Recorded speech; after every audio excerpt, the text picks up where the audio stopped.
इस दुनिया का यही नियम है, जो आप दूसरों को दोगे वही आपको वापस मिलेगा। लेकिन हम लोग ये बात भूल जाते हैं और सोचते हैं कि ऐसा कुछ नहीं होता। हमें लगता है कि कलयुग में ये फिलॉसफी भरी हुई बातें बेकार की हैं।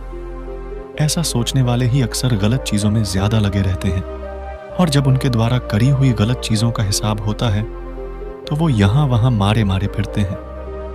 गौतम बुद्ध की इस कहानी के जरिए हम आपको बताएंगे कि किस तरह हमारे किए का असर हमारी जिंदगी में पड़ता है। ये स्टोरी उनकी दी हुई शिक्षा पर आधारित है, जिसे पढ़कर आप जानेंगे कि हमें जीवन को किस तरह जीना है और खुद को बुरी बातों से दूर रखना है। एक बार की बात है, गौतम बुद्ध को प्रवचन देने के लिए किसी गांव में बुलाया गया था, और जिस गांव में उन्हें जाना था वहां कुछ ऐसे लोग थे जो बुद्ध को पसंद नहीं करते थे। बुद्ध ये बात जानते हुए भी वो उस गांव के लिए निकल पड़ी रीढ़ी। उस गांव में जो लोग बुद्ध को पसंद नहीं करते थे, उन्होंने बाकी के गांव वालों को भी गौतम बुद्ध के खिलाफ भड़का दिया, और पूरे गांव में ये बात फैला दी कि गौतम बुद्ध दूसरों के धर्म की बुराई करते हैं और सभी को अपना धर्म अपनाने की बात बोलते हैं, जिससे लोगों का धर्म भ्रष्ट हो जाता है। गांव के लोग उन झूठी बातों पर विश्वास करने लगे, और उन्होंने कुछ लोगों को बुलाया और कहा कि जैसे ही गौतम बुद्ध गांव में प्रवेश करे तो उसे वहीं से बेइज्जत करके भगा दिया जाए। और हुआ भी कुछ ऐसा ही। गौतम बुद्ध जब गांव में पहुंचे तो वहां उन्हें कुछ लोगों ने घेर लिया और भला बुरा कहने लगे। वो लोग बहुत देर तक उन्हें गालियां देते रहे, लेकिन गौतम बुद्ध शांत खड़े होकर सब कुछ सुनते रहे। थोड़ा देर बाद वो लोग बोलते बोलते थक गए और चुप हो गए।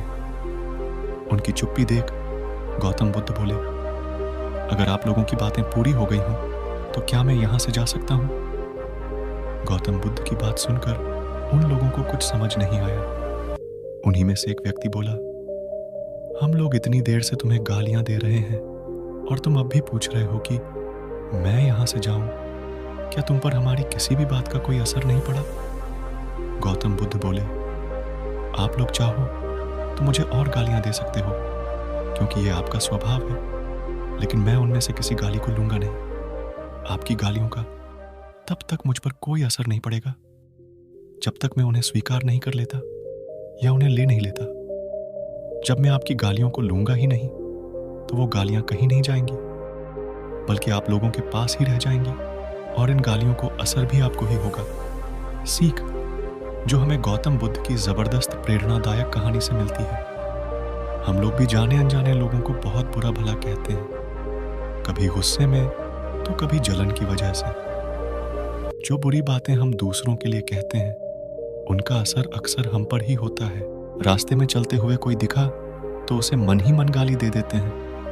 गाड़ी चलाते हुए कोई सामने आ जाए या साइड ना दे तो उसे बुरा भला कहने लगते हैं। किसी ऑफिस की लंबी लाइन में लगना पड़े तो वहां के कर्मचारियों को गाली देने लगते हैं। ये सब चीजें आप खुद सोचकर देखिए, ऐसा आपने भी बहुत बार किया होगा, और ज्यादातर समय कुछ अच्छा बोलने के बजाय बुरा ही बोला होगा। वो बोले, हुए शब्द भी हम ही ने कहे और हम ही ने सुने, तो उनका असर भी हमारे ऊपर ही होगा। इसलिए अपने विचारों को सुधारने की कोशिश करिए। लोगों को बुरा भला कहना, किसी के लिए जानबूझकर बुरा करने की सोचना, इन सब का परिणाम हमारे लिए भी बुरा ही होता है। ये मत सोचिए कि बुरे कर्मों का या अच्छे कर्मों का फल नहीं मिलता। कर्मों का फल समय आने पर सबको मिलता है। आज नहीं तो कल, कल नहीं तो परसों, जवानी में नहीं तो बुढ़ापे में, इस जन्म में नहीं तो फिर अगले जन्म में। लेकिन जो दूसरों को दिया है या जो कर्म